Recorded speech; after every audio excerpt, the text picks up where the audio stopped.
से बोलिए श्री सीतारामचंद्र भगवान की, श्री बांके बिहारी लाल की जय जय श्री सीताराम,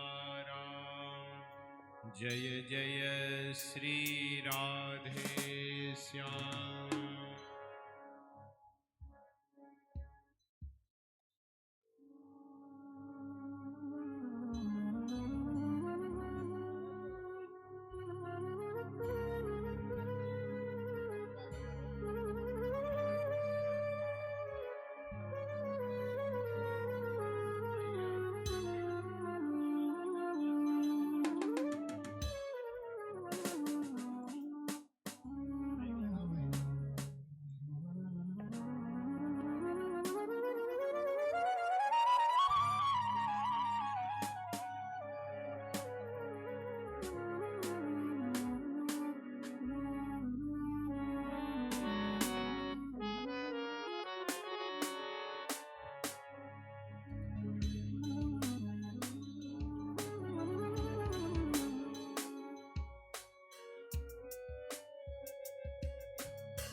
सीताराम सीताराम बढ़ाओ बाबू, सीताराम गेन बढ़ाओ, लेवल बढ़ा के गेन बढ़ाओ। राधेश्याम सीताराम सीताराम थोड़ा सा लेवल बढ़ा दो मॉनिटर। सीताराम ठीक है। सीताराम। स्वस्ति श्री गणेशाय नमः। ओम श्री सरस्वत्यै नमः। नारायण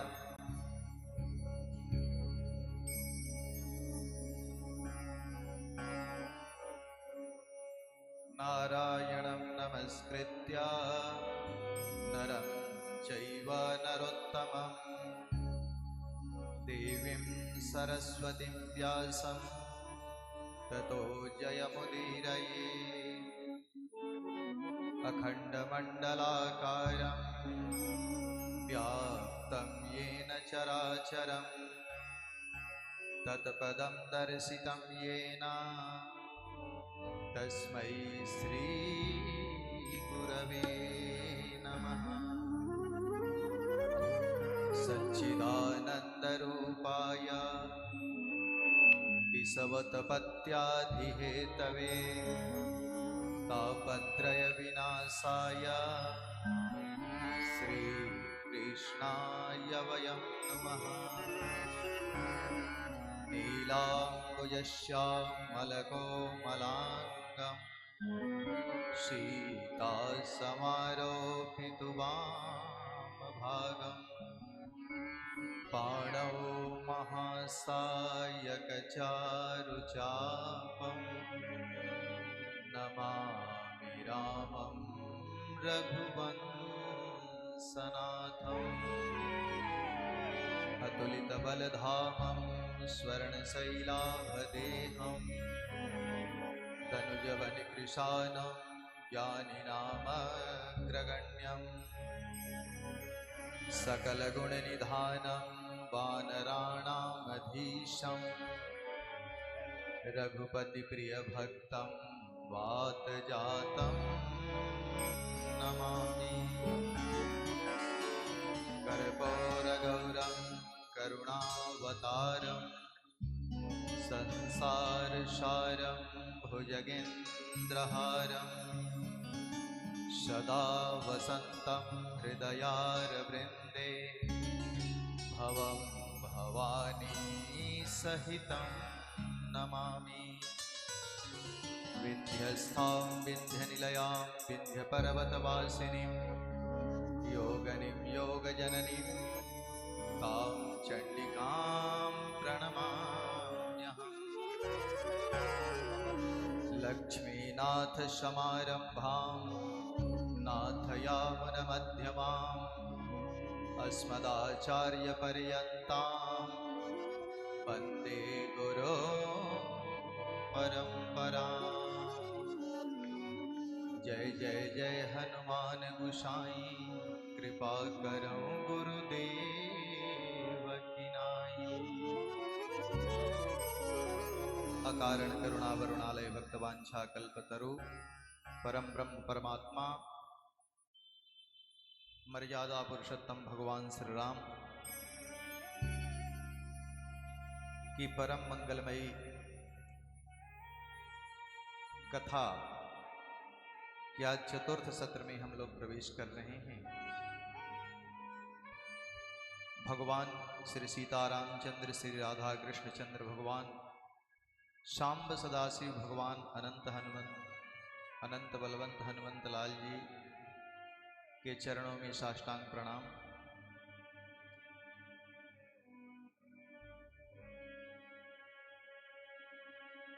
ब्रजभूमि को प्रणाम। इस कथा रूपी गंगा में अवगाहन करने के लिए साथ बैठे हुए सभी के हृदय में बैठे हुए प्रभु को प्रणाम। भगवान की महती कृपा हम लोग मर्यादा पुरुषोत्तम राम की लीलाओं का स्मरण कर रहे हैं, गायन कर रहे हैं, श्रवण कर रहे हैं।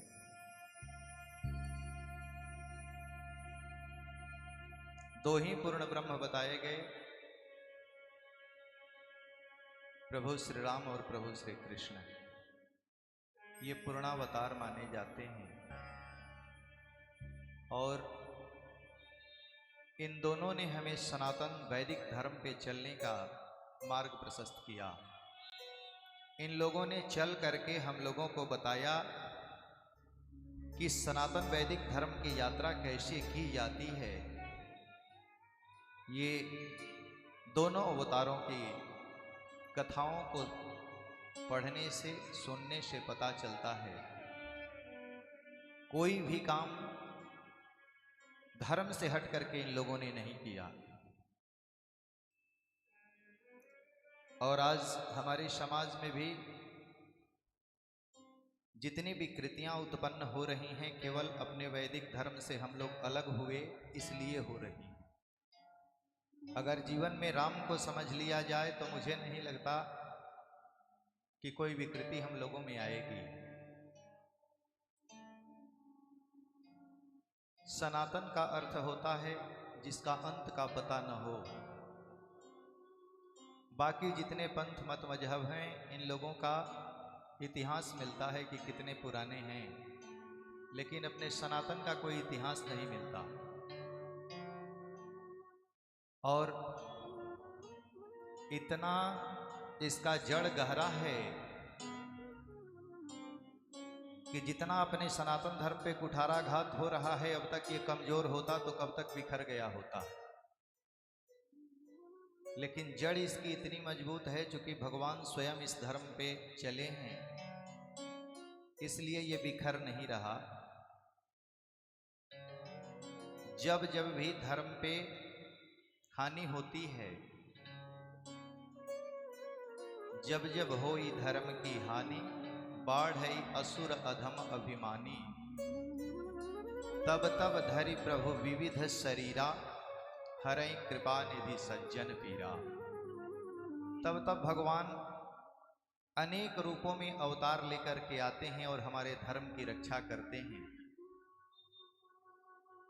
आज अपने समाज में देखने से गौ की, गंगा की, संतों की, वेदों की जो अपमान की स्थिति बन रही है,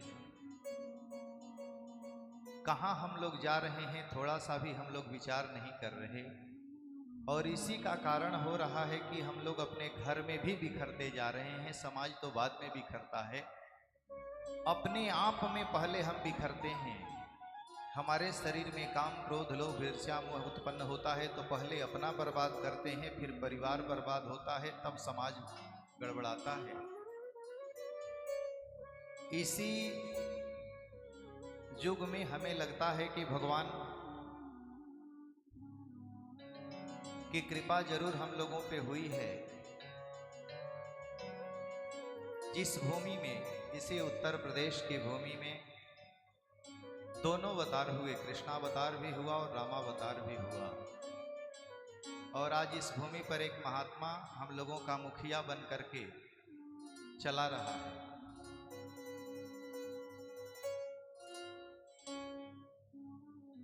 और इसी क्रम में बहुत कम उम्र का एक छोटा सा बालक, जिसका नाम धीरेन्द्र कृष्ण शास्त्री है, बागेश्वर धाम सरकार के नाम से जो जाने जाते हैं, वो बच्चा इस सनातन धर्म में जो लोग आज धर्म से अलग हो रहे थे, उनको जोड़ने का कार्य कर रहा है। अत्यंत सराहनीय है उस बच्चे का कार्य। आज प्रभु श्री राम हमारे बांके बिहारी ठाकुर जी की कृपा से उस यात्रा में हम लोग भाग लिए। हमारे साथ श्री महंत पवन बाबा जी हमारे परम प्रिय पुत्र रूप में विराजमान, बहुत ही सुंदर, जो सारी कथाओं का गायन करते हैं, लोगों को धर्म से जोड़ने का काम सभी कथाओं के माध्यम से करते हैं, शोनेन्द्र कृष्ण शास्त्री जी, महामंडलेश्वर आनंद गिरी जी, हमारे प्रिय वकील साहब, अनेकानेक संत लोगों के साथ हम लोगों ने आज उस यात्रा में भाग लिया। जो भीड़ का दृश्य दिखा, इससे यह देख करके यह महसूस जरूर हुआ कि पुनः हमारा सनातन धर्म यानी भगवान अब हमें फिर से धर्म के प्रति जागृत कर रहा है। क्योंकि किसी साधारण व्यक्ति में ये क्षमता नहीं होती, वो क्षमता देते हैं। किससे कौन सा कार्य कराना है ये हमारे प्रभु को भली भांति पता है और जानते हैं, और उससे ही वही कार्य कराते हैं। हम भी अपने इस चैनल के माध्यम से लोगों से ये जरूर कहेंगे कि इस बालक का हम लोग हमेशा समर्थन करें और इसके इस यात्रा में, इस संकल्प में हम लोग बढ़ चढ़ करके भाग लें। क्योंकि हमारे साथ तो आज जो मेरे मन में एक बात चलती थी, वो आज मैंने उसके सामने रख ही दिया और उसने भी इस बात को स्वीकार किया। हम बोले, धीरेन्द्र जी, इसको क्या सामान्य अवस्था, सामान्य स्थिति समझते हैं? कोई भी संत आए तो हमें अपने समाज के लोगों पर भी ध्यान देना चाहिए। और करीब 15 मिनट तक हम लोग रोड पे जो उसके साथ बैठे रहे, एक अलग अनुभूति रही। और इस बात को बच्चा भी समझा, कहा बिल्कुल सही कह रहे हैं। हम कहें हम लोग अपनों को भी जोड़ें, क्योंकि कुछ लोग ही हर धर्म में नेकी होती है, हर धर्म में धंधे होते हैं। सच बात इतनी है, कुछ लोग ही गंदे होते हैं। और इन्हीं लोगों के द्वारा जो विकृतियां फैलाई जा रही हैं, जाति पाति में लड़ाई कराई जा रही। मैं एक लाइन में ये बात पूछना चाहता हूं कि मैं यदि बांके बिहारी की उपासना करता हूं या राम की उपासना करता हूं, तो क्या हमारे बिहारी जी ने जाति पाति देखा या हमारे राम ने देखा? अगर जात देखे होते तो राम भी शबरी के यहाँ भोजन नहीं करते और हमारे ठाकुर जी भी विदुर जी के यहाँ भोजन नहीं करते। तो यदि हम जिसकी उपासना करते हैं, मेरा मालिक यदि इस चीज को स्वीकार नहीं करता, तो हम कौन होते हैं इन सब चीजों को स्वीकार करने वाले?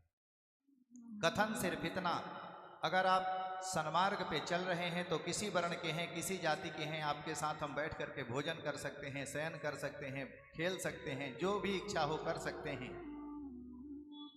और उच्च कुल में जन्म ही हो गया हो और आपकी करनी नीच की हो, तो आपके हाथ के जल भी लेना उचित नहीं है। इसलिए हम लोगों को इन सब चीजों से ऊपर उठना होगा। क्योंकि जो लोग भड़का रहे हैं, हम लोगों को उसी की भाषा में उन लोगों को जवाब देना होगा। ये सिर्फ भड़काया जा रहा है और कुछ नहीं। ये नीच ऊंच की जो प्रथा फैलाई जा रही है, पंडित जी लोगों ने बना दिया, फलाने ने बना दिया, किसी ने नहीं बनाया भैया। ये शुरू से है। सब लोग एक ही कार्य कैसे कर सकता है? सारे लोग सिपाही हो जाएं तो क्या संसार चलेगा? तो इसमें अलग अलग विभाग है, अलग अलग लोगों का कार्य है। वैसे ही इस दुनिया में जो आए उनका अलग अलग कार्य है और कोई किसी से कम नहीं, सबकी जरूरत है। जितना सर की जरूरत है, दिमाग की जरूरत है, उतने पैर की भी जरूरत है। और यदि शास्त्र का अनुकरण करें, वेदों का अनुकरण करें, तो ब्राह्मणों शमुखमासद बाहुराजन्य कृतः पुरु ददस यदवैश्य पदभ्यागो शूद्रो अजायत। 4 वर्णों का 4 भाग किए, कहे कि पैर शूद्र है। तो आज तक मैंने तो कहीं नहीं सुना कि मुख ब्राह्मण है तो किसी के मुख को छू करके प्रणाम किया जा रहा हो। बाजू क्षत्रिय है तो किसी के बाजू को छू के प्रणाम किया जा रहा हो। जंघा यदि वैश्य है तो इसको छू के कोई प्रणाम नहीं करता। चरणों को छू करके ही प्रणाम किया जाता है। तो यह कैसे कहा जा सकता है कि यह ऊंच नीच की स्थिति बनी? किसी के यहाँ हम जाते हैं, किसी संत से ही कहते हैं कि अपने चरण को पधराओ मेरे यहाँ। ये हम नहीं कहते कि बाबा अपने मुख को पधराओ मेरे यहाँ। फिर ये सब सोच क्यों बनी? तो लोगों ने बनवाया। तो जैसे लोगों ने वो बनवाया वैसे ही अब हम आप सब लोग मिल करके इस पर काम करें।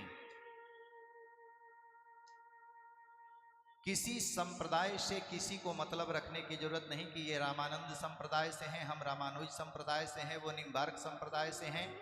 जितने आचार्य हुए सभी हमको सिखाने के लिए आए। हमें सभी आचार्यों का सम्मान करना चाहिए और हम सबको एक होना चाहिए।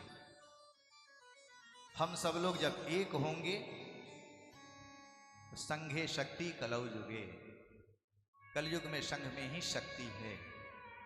अब विडंबना यह है कि कलयुग में विरोध, कली विरोध फिर रही चहु हो रहा। कलयुग को सबसे प्रिय है तो कलयुग कलह प्रिय, इनको कलह प्रिय है। लेकिन कलयुग को जो भागवत में वर्णन आया कि 4 ही जगह परीक्षित महाराज ने दिया, यदि हम आप सुधार करके इन 4 जगहों से अपने को बचा लेते हैं तो क्या कलयुग हमारा कुछ बिगाड़ सकता है क्या? और यदि हमारा कुछ नहीं बिगाड़ सकता तो हम पुनः उस समय में आ सकते हैं।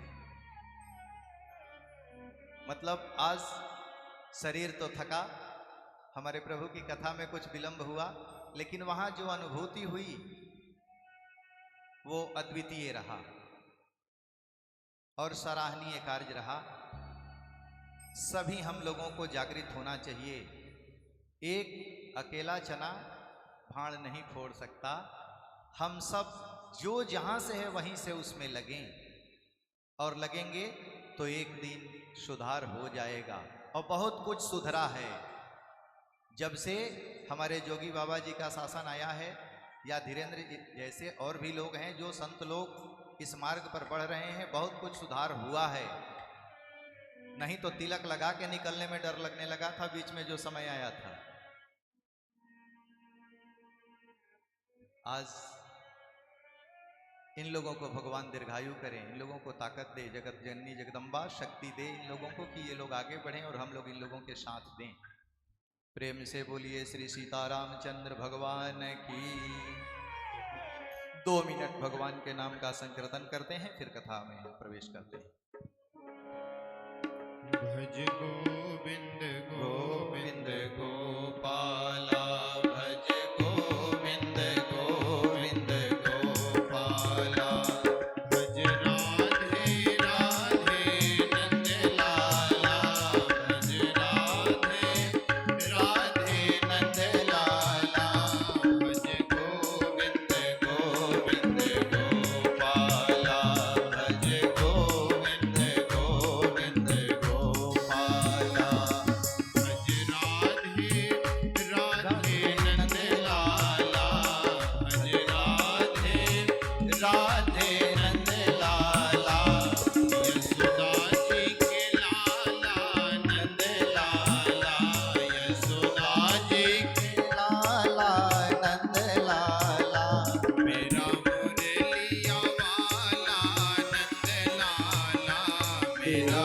मुरलिया वाला नंद लाला, यशोदा जी के लाला नंद लाला, यशोदा जी के लाला नंद लाला, मेरा मदन गोपाला नंद लाला, मेरा मदन गोपाला नंद लाला, भज गोविंद गोविंद गोपाला, भज गोविंद गोविंद गोपाला, भज गोविंद गोविंद गोपाला, भज राधे राधे नंद लाला, भज राधे राधे नंद लाला, भज राधे राधे नंद लाला, भज राधे राधे नंद लाला, भज गोविंद गोविंद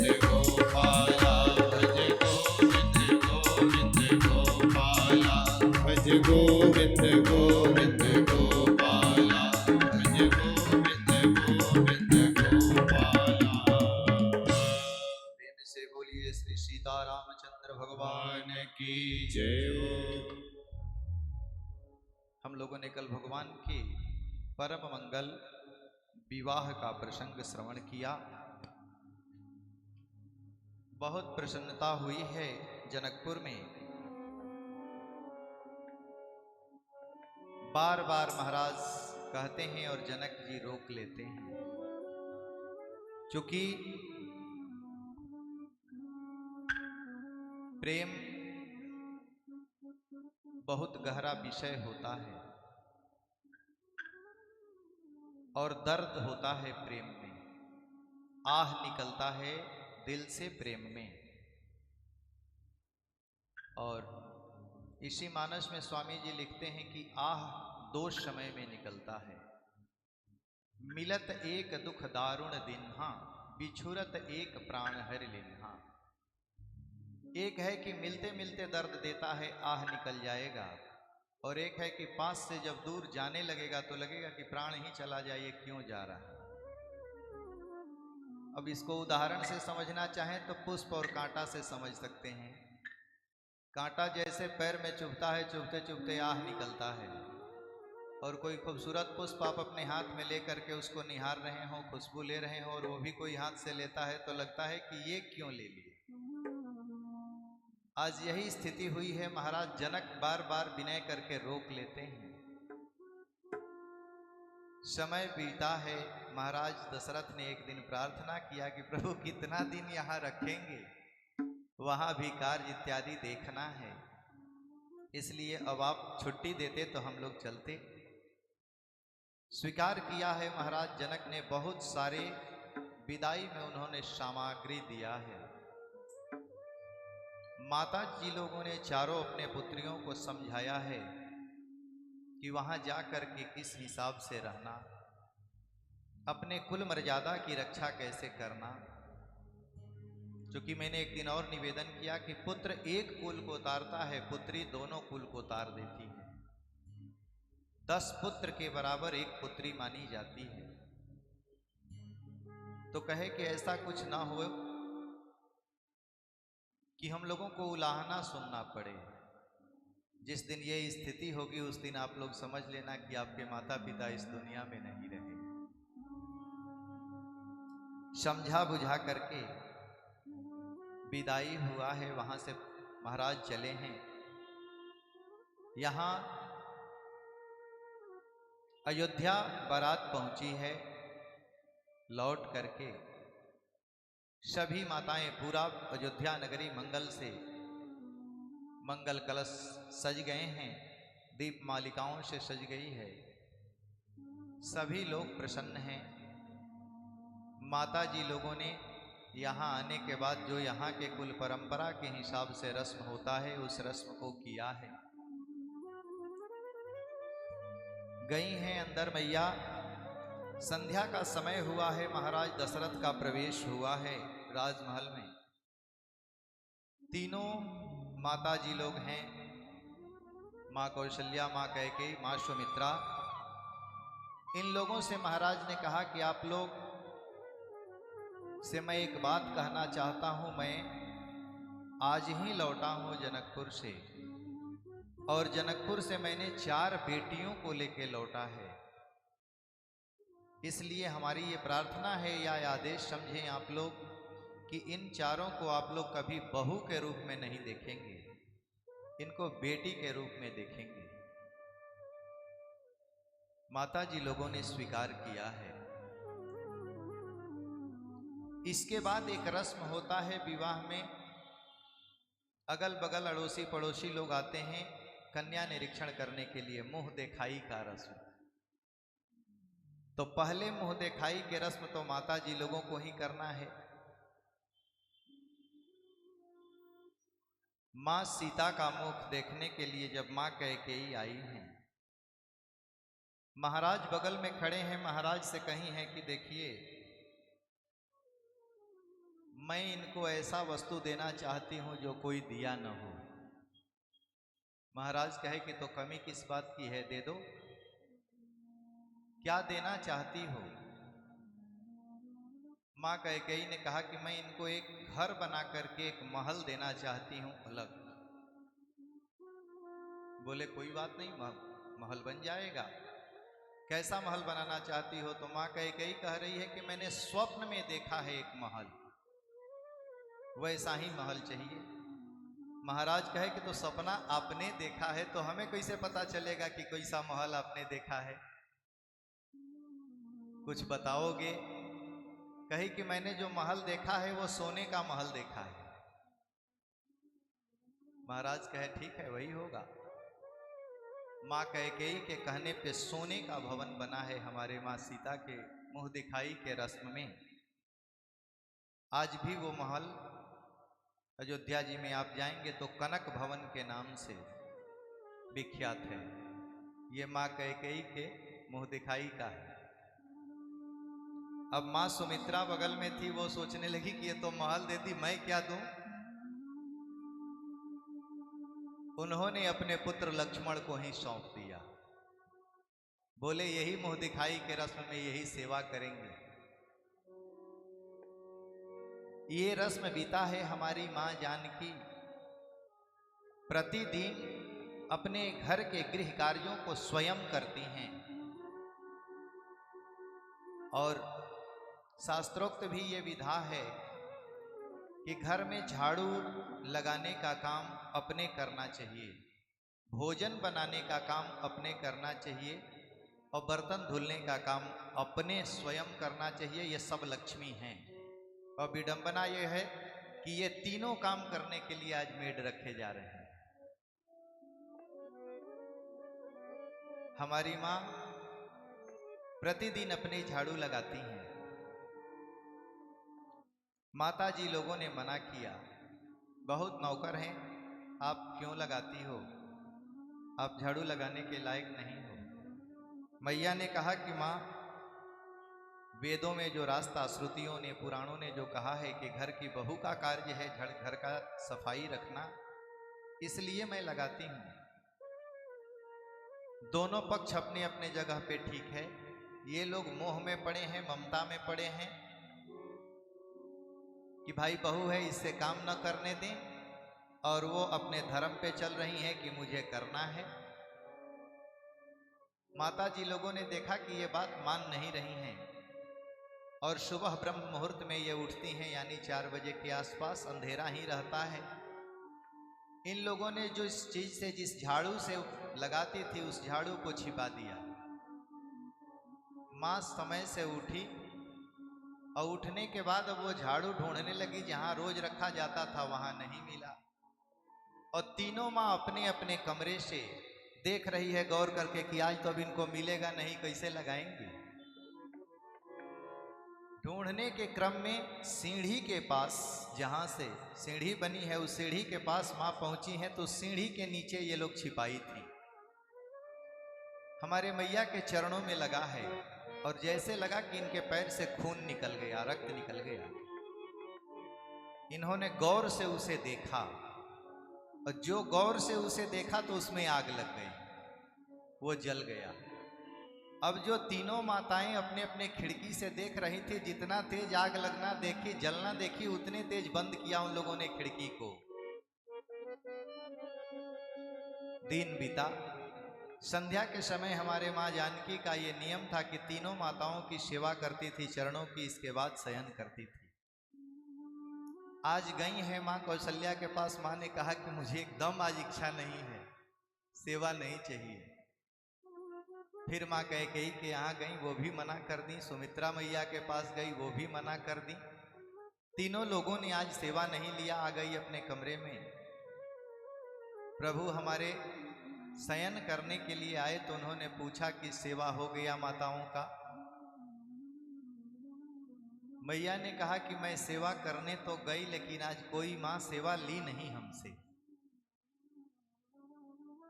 प्रभु बहुत व्याकुल हो गए, कारण क्या है? तीनों माता नहीं ली, क्या गलती हो गई? जा करके तीनों माताओं को एक साथ बैठा करके प्रभु ने पूछा कि हमारे अभागे से कोई गलती हो गई या इनसे कोई गलती हो गई, आप लोगों ने सेवा लेना बंद कर दिया, क्या अपराध हुआ? पहले तो माताओं ने टाला, लेकिन प्रभु हमारे बार बार जब पूछने लगे तो माताओं ने कहा कि बेटा ये बताओ कि जब ये हम लोगों के चरणों की सेवा करती हैं तो ना हम गूंगे हैं ना ये गूंगी हैं, कुछ तो हम लोग बातचीत करते रहते हैं आपस में। कहें हाँ बिल्कुल करती हैं। कहें कि बातचीत हम करते हैं, कहीं बात के क्रम में कोई बात हम लोगों के मुंह से ऐसा निकल गया जो इनको पसंद न आवे, और ये गौर से देख ले तो जैसे झाड़ू को देखी और उसमें आग लगा, तो हम लोग को भी जलने में कितना टाइम लगेगा। इसलिए हम लोगों ने भाई ठीक है ऐसे ही, प्रभु ने कहा कि बस इतनी सी बात के लिए आप लोगों ने सेवा लेना बंद कर दिया। तुरंत उन्होंने माँ जानकी को आदेश किया कि आज के बाद किसी को आप आंख उठा करके गौर से नहीं देखोगी। और वही इनके प्रण का निर्वहन करने के लिए हमारी माँ लंका में भी है। रावण आकर के क्या कह रहा था, एक बार बिलोकी मम ओरा, एक बार मेरी ओर देखो। लेकिन जो वचन राम को माँ ने दिया था, या जो राम ने वचन ले लिया था, तृणधरी ओट कहत वै देही सुमिरी अवधपति परम शनि। आंखों के आगे ओट लगा करके बोल रही हैं, गौर से देख नहीं रही। धीरे धीरे समय आगे बढ़ा। एक दिन महाराज से सभी राज्य के लोगों ने निवेदन किया कि प्रभु अब आपका भी उम्र हो गया और राम से पूरी प्रजा प्रसन्न है, तो राम को राजा बना दिया जाए, युवराज का पद दे दिया जाए। महाराज जी को बड़ी प्रसन्नता हुई। कोई सुपुत्र अपना पुत्र मिल जाए या हो जाए तो पिता यही चाहता है कि अपने चेतना रहते उसको सौंप दिया जाए, और सौंप भी देना चाहिए। नहीं सौंपेंगे तो दुर्गति होगी। हमारे जीवन को 4 भागों में बांटा गया। प्रथमे नार्जिता विद्या, द्वितीय नार्जितम धनम, तृतीय नार्जितम धर्मः, चतुर्थे किम करिष्यति। अब हमारे ज्योतिष के हिसाब से तो हम लोग आज भी एक व्यक्ति की नवग्रहों की जब महादशा बैठाते हैं तो 120 साल की गणना देते हैं, या 100 साल तो मान्यता है ये है। तो 120 साल का अगर हम माने तो 30-30 साल के 4 भाग करें, या 100 साल माने तो 25 साल के 4 भाग करें। 25 साल की उम्र तक केवल विद्या अर्जन करना चाहिए, दूसरा कोई काम नहीं करना चाहिए। प्रथमे नार्जिता विद्या, द्वितीय नार्जितम धनम। अब 25 से 50 वर्ष तक केवल धन कमाइए, अब दूसरा कुछ मत करिए। तृतीय नार्जितम धर्मः, अब 50 से 75 तक केवल धर्म करिए। क्योंकि 50 के बाद मैंने एक दिन बोला भी था कि अगर हिंदी आप लोग पढ़े हो, हिंदी की गिनती, अब तो आज तो भाई अंग्रेजी वाले लोग हो गए 1 to 51, तो नहीं समझ में आएगा। लेकिन 50 के बाद हिंदी में क्या बोला जाता है, 51। अब उसमें व और न, वन यानी जंगल, ये शब्द लग गया। तो या तो आप घर को छोड़ के जंगल की ओर चले जाओ, या तो घर में रह करके अपने को जंगल बना लो। बहू क्या कर रही है, बेटा क्या कर रहे हैं, उनकी संपत्ति वो जाने, मुझे अब कोई लेन देन नहीं। बचाओगे अपना, डुबाओगे अपना। क्योंकि चौथेपन में कुछ हो नहीं सकता। 75 के बाद हाथ पैर कंपन होने लगेगा तो आप क्या करोगे। और दूसरा रास्ता ये भी है हमारे धर्मों का कि मनुष्य को धर्म करने का कोई उम्र नहीं होता। क्योंकि पल भर का क्या भरोसा, कहीं जान निकल न जाए। अगला श्वास हम ले पाएंगे कि नहीं, इसकी कोई गारंटी नहीं। तो मुझे ये नहीं सोचना कि उम्र होगा तो ही करेंगे। क्योंकि 5 वर्ष की अवस्था में ध्रुव जी ने भगवान को खड़ा कर लिया, 14-16 वर्ष की अवस्था में प्रहलाद जी ने खड़ा कर लिया, और 90-100 साल की अवस्था में मां सबरी ने खड़ा कर लिया। तो इसका कोई उम्र नहीं। इसलिए जीवन में मैं तो ये समझता हूं कि जवानी में सब कर लेना चाहिए। जो हम दुनिया के इंजॉय में पड़ जाते हैं, ये दुनिया का इंजॉय हमें लेके डुबाता है। इसलिए भजन जवानी में ही कर लो। भजन करो भरी जवानी में, बुढ़ापा किसने देखा है। भजन करो भरी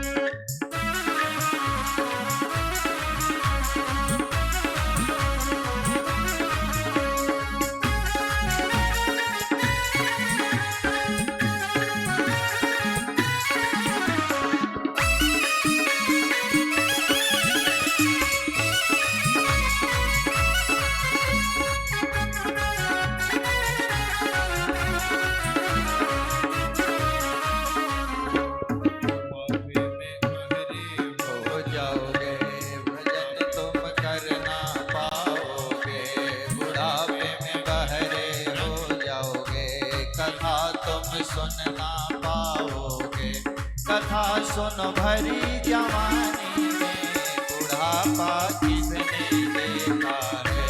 कथा सुन भरी जवानी में बुढ़ापा किसने देखा है। हरि बोल।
महाराज बैठे हैं राजसभा में और वशिष्ठ जी हैं, विश्वामित्र जी को विदा किया है इन्होंने। सभी राज समाज बैठा है और उसी दिन महाराज को ध्यान आया है कि मेरा बाल अब कान के पास पकने लगा, यानी कान के पास बाल पकने लगा तो बुढ़ापा का लक्षण आ गया। अब बुढ़ापा का लक्षण आया, लिखते हैं स्वामी जी चौपाई में कि श्रवण समीप भय सित के सामान हो जठर बन सुख दे, सामान जठर बन यसव पदे, सामान जठर बन यसव पदे। जुबराज राम कह दे हो जीवन जन्म लाहु किन ले हो, जीवन जन्म लाहु कर ले हो, जीवन जन्म लाहु किन ले हो। देखे कि कान के पास बाल पका, अब हमें राज सौंपना चाहिए। और दूसरी दृष्टि से ये भी हो कि एक उम्र के साथ पिता यदि अपने पुत्र को अपने उत्तराधिकारी बनाता है तो कोई भी बात अगर गड़बड़ भी होती है तो वो बता सकता है, उसे संभाल देगा। क्योंकि हम अपने पिता से अधिक पढ़े लिखे हो सकते हैं, ये लाजमी है, लेकिन हमारे पिता यदि हमसे 20 वर्ष बड़े हैं तो 20 वर्ष का एक्सपीरियंस हम नहीं ला सकते, अनुभव मुझे नहीं हो सकता, इसलिए उनका सम्मान मुझे करना है। जब गाड़ी किसी को सिखाया जाता है तो बगल में बैठे रहते हैं ड्राइवर जो जानकार हैं, तब इनको स्टीयरिंग दिया जाता है कि ले चलो। तो इस दृष्टि से भी अपना उत्तराधिकारी यदि बनाना है तो जवानी में कुछ ताकत है शरीर में तबे बनाइए, कुछ ऊंच नीच भी होगा तो हम संभालने के लिए हैं, लेकिन उसको बोझ तो दीजिए, और नहीं दीजिएगा तो गुस्साएगा। पहली बात कि अब हमको कब देंगे, अब हम कब बुढ़ा जाएंगे तब देंगे, अब दे दीजिए। ये सोच करके महाराज लोगों से सलाह किए हैं और लोगों ने कहा कि ऐसा अच्छा तो कुछ हो ही नहीं सकता, क्योंकि हम लोग कल्पना मात्र करके देखें, जिस राम की कथा को गाने के बाद आदमी को विश्राम मिल जाता है, वो राम जिस समय आया होगा, जिसको आज की भाषा में इमेजिनेशन कह सकते हैं, लोग कहते हैं ना कि इमेजिन करके देख लेना, तो इमेजिन करके हम उस लीला को केवल देखें, हृदयंगम करें, पता चलेगा कितना आनंद होता होगा। इस राम कथा में इसको सुनने के बाद क्या इस जीवन की ऐसी कौन सी व्यथा है जो समाप्त न हो जाए। रामायण सुरतरु की छाया, दुख भय दूर निकट जो आया, जो इसके नजदीक आया ये तो कल्प वृक्ष है, क्या नहीं देता। और राम की कथा इसको सुनने के बाद जन्मों जन्मों की व्यथा बीत जाती है कि जय जय राम कथा, जय श्री राम कथा, जय जय राम कथा, जय श्री राम कथा। जिसे श्रवण कर मिट जाती है, जिसे श्रवण कर मिट जाती, सौ जन्म जन्म कर व्यथा, वो जय जय राम कथा, जय श्री राम कथा, जय जय राम कथा, जय श्री राम कथा। हरि बोल।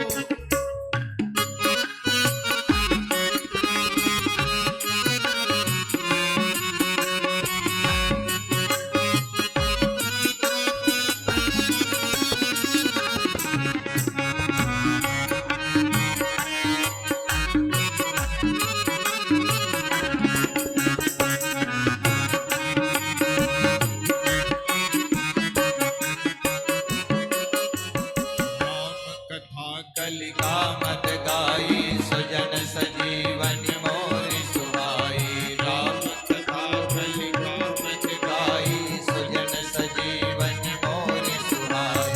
बुध विश्राम सकल जन रंजनी, राम कथा कलिकल सति भंजनी, बुध विश्राम सकल जन रंजनी, राम कथा कलिकल सति भंजनी।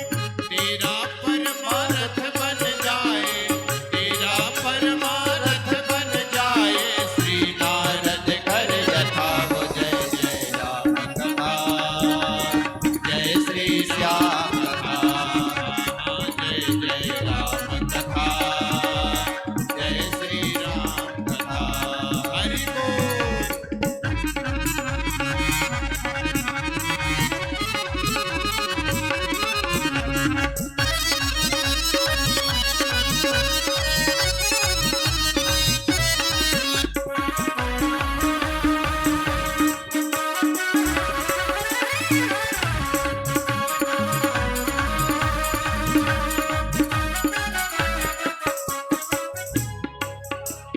महामोह महिषेष विशाला, राम कथा कालिका कराला।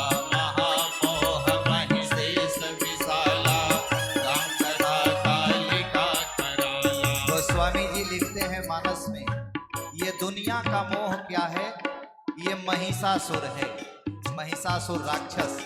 और भगवान की कथा क्या है, तो ये काली माँ है जो उसको मारती है।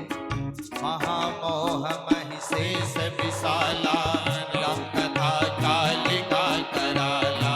महामोह महिषेष विशाला, राम कथा कालिका कराला।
भगवान की कथाओं में ये सामर्थ्य है।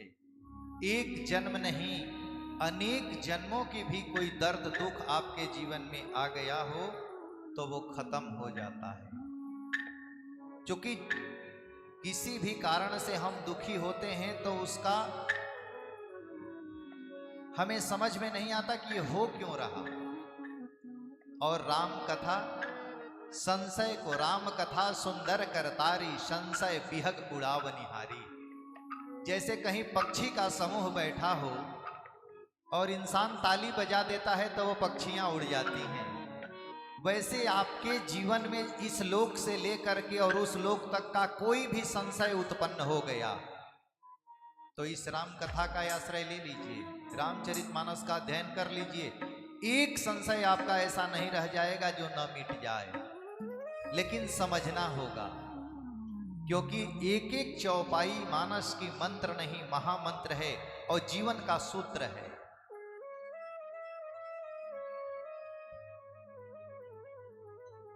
और पूरा संसार सूत्रे पर चलिए रहा है। मैथ के स्टूडेंट मैथ को सूत्र से बना लेते हैं, साइंस वाले साइंस को सूत्र से बना लेते हैं। तो यदि वो सूत्र से बन सकता है तो ये जीवन सूत्र से क्यों नहीं बन सकता?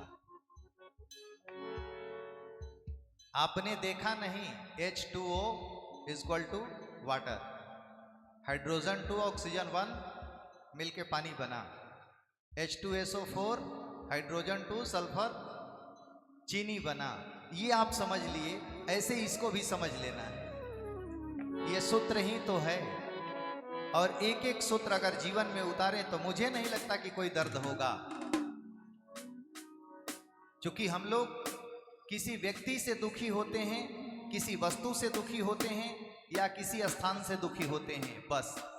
और ये तीनों मेरा है ये नहीं, ना कोई व्यक्ति, ना मैं किसी का हो सकता, ना कोई मेरा हो सकता है, ना कोई समान मेरी हो सकती है, ना मैं समान हो सकता हूं, ना कोई जगह मेरी हो सकती, ना मैं जगह हो सकता हूं।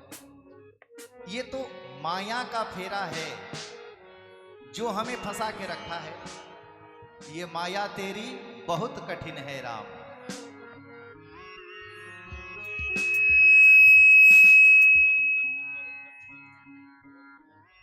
मृत्यु देखता है औरों का रोज सुबह आ शाम। रोज हम लोग देखते हैं फलाने मर गए सुबह से शाम तक, और भवन बनाता ऐसे जैसे हरदम यही मुकाम। ये माया तेरी बहुत कठिन है राम।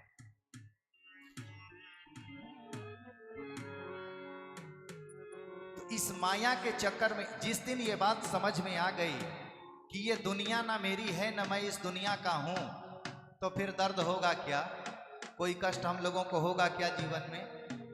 मैंने चाहा आपसे कि आप मुझे ये दे दो, आपने मुझे नहीं दिया तो हम दुखी हो जाते हैं। आप नहीं दिए तो मत दीजिए, वो मेरा था नहीं, अब इसमें दुख सुख किस बात का। जो भाग्य में होगा वो भाग कर आएगा, और जो भाग्य में नहीं होगा वो आके भी जाएगा। इसलिए व्यक्ति को भाग्यवादी नहीं कर्मयोगी बनना चाहिए। कर्म करो, कर्म करोगे फल मिलेगा। ऐसा नहीं हो सकता कि कर्म का फल न मिले। भाग्यवादी मत बनो, लेकिन भाग्य भी है। शास्त्रों ने तो कहा कि भाग्यम फलति सर्वत्र न विद्या न च पौरुषम। आपका विद्या और बल बाद में काम करेगा, पहले भाग्य काम करता है। हम लोग अमेरिका चले जाते हैं, लंदन चले जाते हैं, लेकिन हम लोगों को वीजा पासपोर्ट लगता है, भाग्य हमसे पहले वहां पहुंच जाता है। तो हो जइबा नेपाल संगे लागल बा कपाल। इससे कहां बच सकते हैं? इसको कोई पासपोर्ट कोई वीजा नहीं लगती। यहां से सोच के जाता है आदमी कि अमेरिका कथा करने जा रहा है, बड़ा रुपया लेके आएगा, तब तक वहां पता चलता है कि सब चला गया। जा, ये भाग्य है।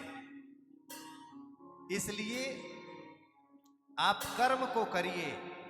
हमारा कर्म है आपको अपना समझना, आपकी सेवा करना। इसके बदले में आप मुझे दे ना दे, इससे मुझे कोई अंतर नहीं पड़ता। और ये जब हो जाएगा तो दुख उसी दिन खत्म हो जाएगा।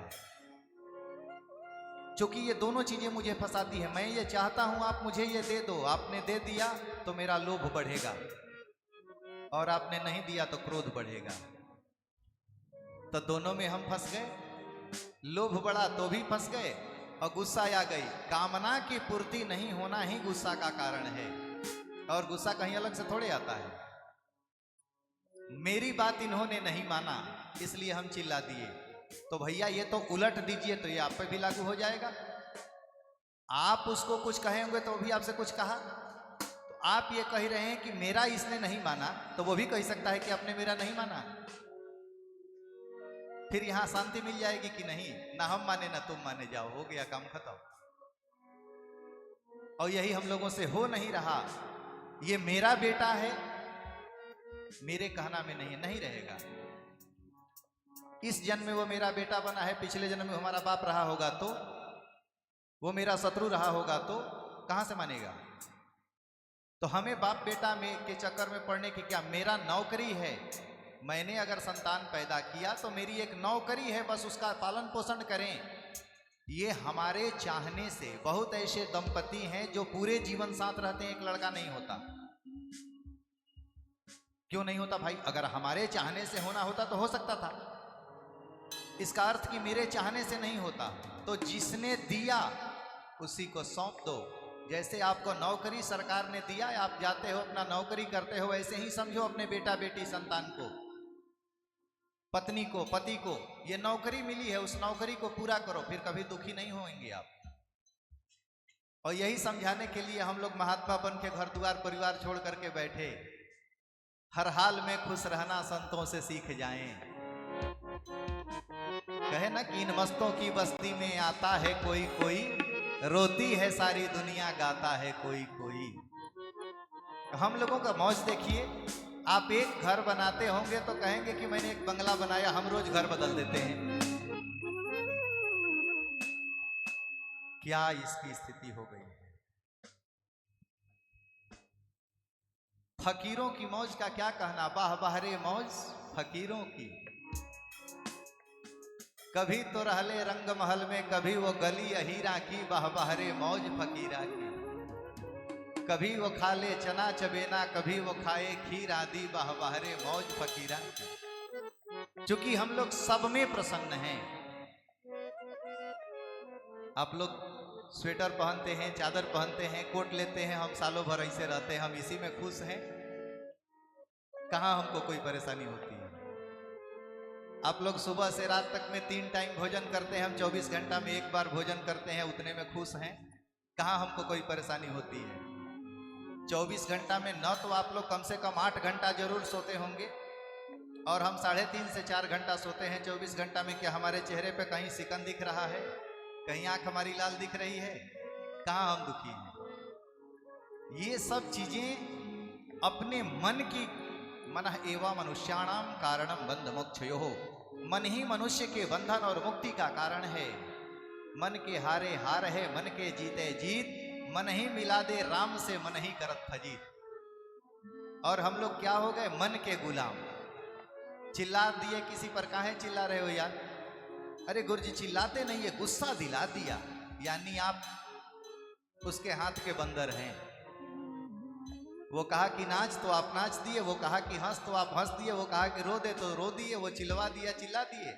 आपका रिमोट उसके हाथ में गया, जो चैनल पकड़ाया आपने वो चैनल पकड़ लिया। क्या आप हैं यार? एक तरफ कहते हैं मैं बहुत चालाक हूं, और जो चिढ़ाता है, जो गुस्सा दिलाता है, वो दिला के गया। अब आप 2-4 दिन तक उसी में घुटते रहते हो, चिल्लाते रहते हो, टेंशन में। क्या हो? टेंशन में है। टेंशन देने वाला दे के गया है, आप टेंशन झेलते रहिए। इसलिए टेंशन ना लेने का ना देने का। टेंशन जिसका है उसी को मुबारक हो, अपने को कुछ नहीं। सुख दुख हानि लाभ 100 कार्य संसार के हैं, जिसमें 94 वर्क्स 94 काम भगवान हम लोगों के हाथ में दिए, और 6 कार्य जो अपने हाथ में रखे। सुनहु भरत भावी प्रबल, बिलखि कहूं मुनिनाथ। हानि लाभ जीवन मरण अजस अपजस विधि हाँ, ये 6 काम, हानि, लाभ, जीवन, मरण, जस और अपजस, ये उनके हाथ में है। तो जो दूसरे के हाथ में है उसके लिए मैं फिक्र क्यों करूं? उसकी मर्जी, देगा नहीं देगा। दाता के 3 गुण, देगा देगा, नहीं देगा दिल को ले लेगा। तो जो दूसरे का पदार्थ है मैं उसके लिए बेचैन होता हूं, क्यों? वो देगा या नहीं देगा। अब मुझे भीख मांगा तो हम है नहीं, मुझे क्या भीख मांगेंगे क्या? भक्त संत तो भगवान से भी नहीं मानते यार, इंसान को क्या मांगेगा वो? मुझे तुमसे कुछ नहीं चाहिए, मुझे तुम ही चाहिए। संतों की दृष्टि ये है। हमारे प्रिय ये सुरेंद्र जी कल एक बात हमसे कहे और मैंने इसका चिंतन बहुत किया। ये संत लोगों की भाषा है और ये बच्चा हमारा बिल्कुल संत है, गृहस्थ जीवन में संत है ये, कि संत लोग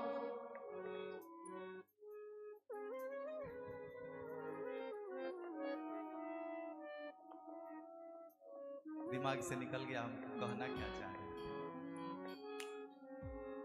भगवान को तो ये कहे थे हमसे कि अगर हम ठाकुर जी के सामने जा करके कुछ मांग रहे हैं तो हम उस पदार्थ को ठाकुर जी से बड़ा समझ लिए ना, तभी न हम उससे मांग रहे हैं। तो भैया एक तरफ एक कमरा रुपया हो और एक तरफ रुपए छापने वाली मशीन हो और कहा जाए कि दोनों में से एक कोई ले लो, तो कौन सा लेना पसंद करेंगे हम लोग? एक घर रुपया की मशीन लेंगे तो ठाकुर जी हमारे मशीन हैं। इसलिए मुझे आपसे कुछ नहीं चाहिए, मुझे आप ही चाहिए। जब आप ही मुझे मिल गए तो फिर आपका बाकी क्या रहा? मैंने बोला ना कि हम जब भक्त नहीं होंगे भगवान कहाँ होगा? हर एक समस्या का समाधान कहाँ होगा? यदि हम तुमसे प्रेम करते हैं तो मैं दुनिया से क्यों मांगूंगा? और यदि प्रेम किया तो मांगूंगा क्यों? प्रेम में तो ये होता है कि यदि मैं कुछ मांगू भी तुझसे तो हरगिज न देना मुझे, वरना आशिक नहीं मजदूर हो जाऊंगा। और मांगता आदमी उससे है जिसको दूसरा मांगता है। तो भक्त और भगवान एक सिक्का के 2 पहलू हैं। जब मैं और तुम, कल ही मैंने बोला ना कि जहां दुनिया में जो प्रेम है, लोग क्या कहते हैं? मेरी आंखों में देखो तुम नजर आओगे। यार तो तुमने प्रेम समझा ही नहीं। मैं और तुम अभी तुम में लगा है कि मुझ में देखो तुम। ये मुझ में तुम कहां से? जिस दिन मैं और तुम मिट के हम हो जाए उस दिन समझ लेना प्रेम की पराकाष्ठा हो गई। और जिस दिन प्रेम अनंतता में जाएगा, तो प्रेम जब अनंत हो गया तो रोम रोम संत हो गया। इस स्वरूप को हमारे ठाकुर जी के जगन्नाथ जी का दर्शन करिए। प्रेम की पराकाष्ठा का रूप है। हर अंग निकल गया शरीर से, अब कोई अंग नहीं बचा, गल के गिर गया, वो प्रेम था। गोपियों का विरह देखिए, वो प्रेम था। हम लोग प्रेम करते हैं, बस केवल कहते हैं, 4 दिन खूब बतियाते हैं, 5वां दिन इच्छा रखते हैं, और ना जहां हुआ कि ब्रेकअप, ना साथ होने में देर, ना ब्रेकअप होने में देर। अब तब आएगा सब संतों के पास, बाबा कृपा करते का हमसे पूछ के किए थे का? कि अब हम आए हुए हम पूछने के लिए, ये कौन सी बात है? जहां प्रेम करना है वहां तुमसे हो नहीं रहा। तुम खूब किसी से प्रेम कर लो तो इस दुनिया में क्या जानते हो कि उसकी उम्र कितनी है? कल वो मर सकता है, फिर तुम कितना परेशान हो जाओगे। तो जो अमर है उससे करना। लेकिन इससे प्रेम भी तब ही होता है जब आपके जीवन में दुख ठोकर मिलेगा, नहीं तो दुनिया बड़ी अच्छी लगती है। दुखों से जो ठोकर खाई न होती, प्रभु की मुझे याद आई न होती। दुखों से जो ठोकर खाई न होती, दुखों से जो ठोकर खाई न होती,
जब तक व्यक्ति के जीवन में झटका नहीं लगता तब तक भगवान याद नहीं आते।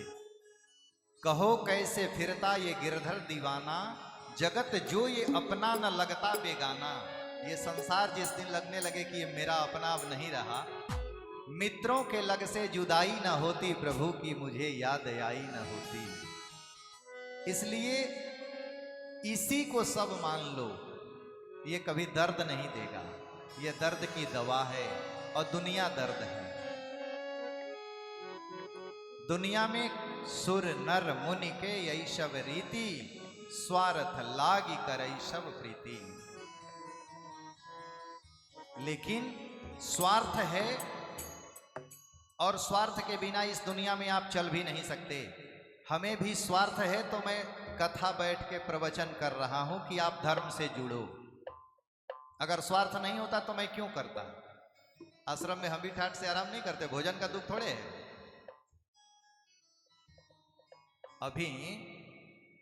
अभी हम लोग दिन भर रहे धीरेन्द्र के साथ, क्यों वो दिल्ली से पैदल चल करके इधर आ रहा है? इतना पैदल क्यों चल रहा है?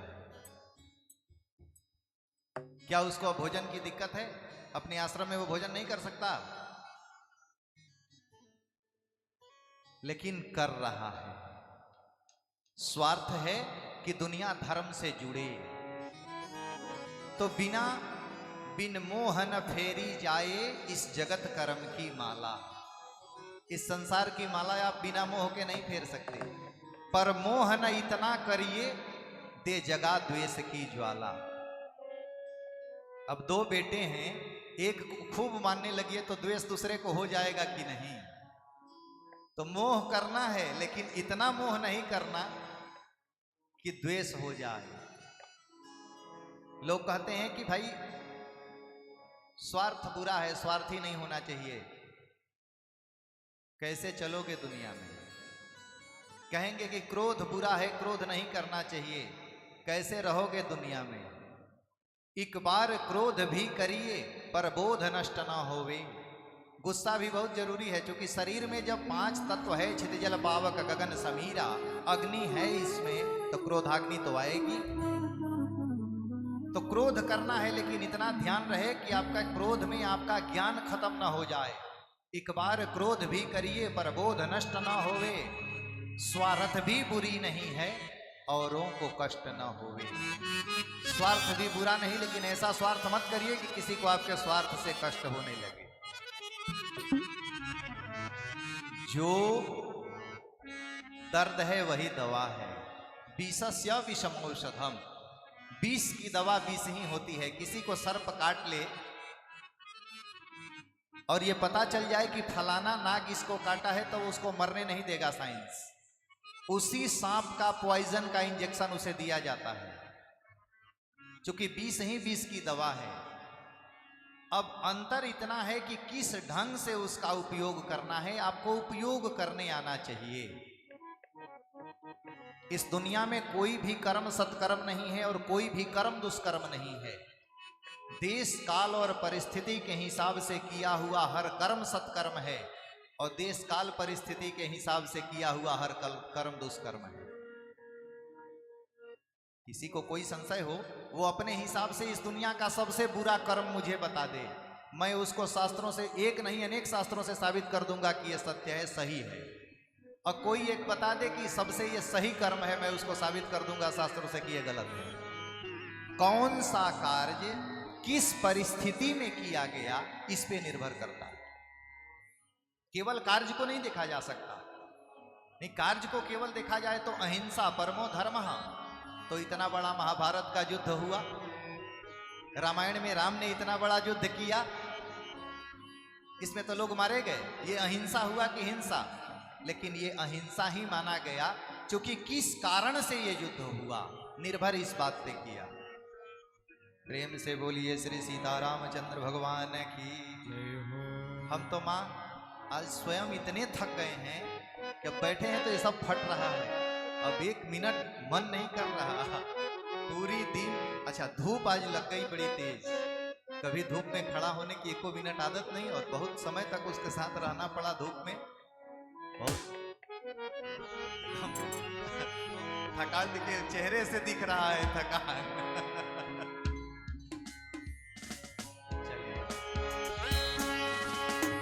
तेरा सुंदर रूप सलोना, अखियों में जादू टोना, तू है जादूगर सरकार, तू है जादूगर सरकार, तिहारी चरणों में बलिहारी, तू है जादूगर सरकार, तिहारी चरणों में बलिहारी। हरि बोल।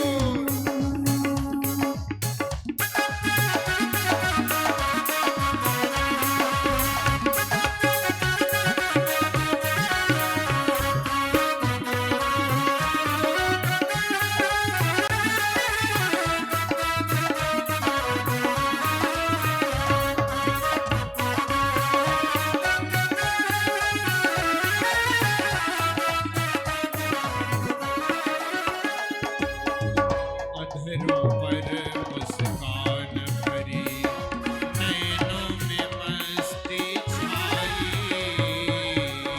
अधरों पर मुस्कान भरी, नैनों में मस्ती छाई, सुंदरता के सागर हो तुम, चांद तेरी परछाई प्यारे, सुंदरता के सागर हो तुम, चांद तेरी परछाई, तू है खुशियों भरा खजाना, दिल देखे जो होवे दीवाना, तुझे देखे जो एक बार, तुझे देखे जो एक बार, तिहारी चरणों में बलिहारी, तुझे देखे जो एक बार, तिहारी चरणों में बलिहारी।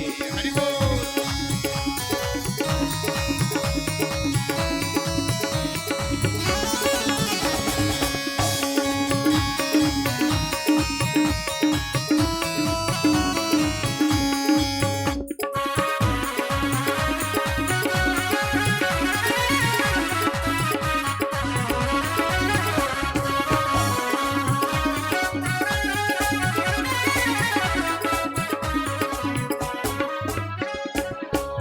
अद्भुत दिव्य श्रृंगार तेरा, नव यौवन श्याम कलेवर, अद्भुत दिव्य श्रृंगार तेरा, नव यौवन श्याम कलेवर, श्री राधा संग नित्य विराजो, कालिंदी के तट पर प्यारे, श्री राधा संग नित्य विराजो, कालिंदी के तट पर, है ये अभिलाषा मन में, बस जाओ इन नयनन में, कर दो इतना उपकार, कर दो इतना उपकार, तिहारी चरणों में बलिहारी, कर दो इतना उपकार, तिहारी चरणों में बलिहारी।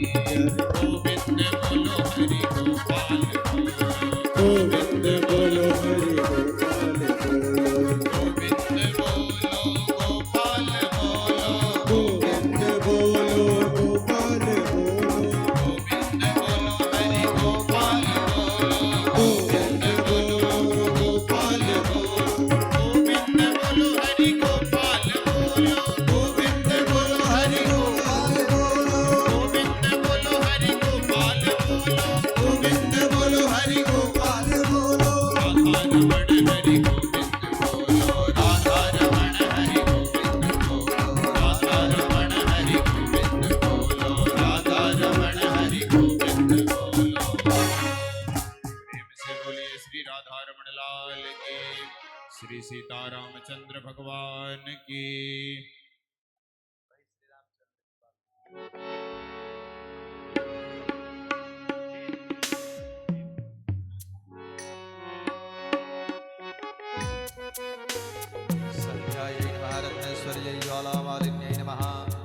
अम्मा इदग्गो हविः प्रजननं मे अस्तु दशभिरग्गो सर्वगणगो स्वस्तये आत्मसनि प्रजासनि पशुसनि लोकसन्यभयसनि अग्निः प्रजां बहुला मे करोत्पन्नं पयोरेतो अस्मासु धर्ता रामचंद्र कृपाल भज मन हरण भव भय दारुणं नव काज लोचन काज मुख कर काज बल कंजारुणं गणित अमित छवि नव नील नीरज सोदर पद पीत मानव गणित रुचि सुचि नौमि जनक सुतावर भजु दीन बंधु दिनेश दानव दैत्य वंशनि कांचन रघुनाथ आनंद कांच कौशल चंद्र दशरथ नंदन निरमुकुट कुंडल तिलक चारु धारय विभूषण आजान भुज कर चाप धरि संगाभरित कर दूषण इति भगति तुलसीदास शंकर से समुनि मनरंजन हृदय कंजनि वास गुरु कामानि मन जाहि राचौ मिलाहि सोबर सज सुंदर सांवरो करुणानि लाल सुजानि श्रीरज देव ज्ञान जरा सोनि भाति गौरी असीस मुनि प्रिय सहित हर सिय यलि तुलसी भवानी पूज पुनि पुनि मुदित मन मंदिर चले श्री रामचंद्र कृपाल भज मन हरण भव भय दारुणं श्री रामचंद्र कृपाल भज मन हरण भव भय दारुणं श्री रामचंद्र कृपाल भज मन हरण भव भय दारुणं ज्ञानी गौरियन कूल सियहि हर्षन जाय कही श्री मंजुल मंगल मूल वामयंग फरकन लगे आरार्तिक्यांते जले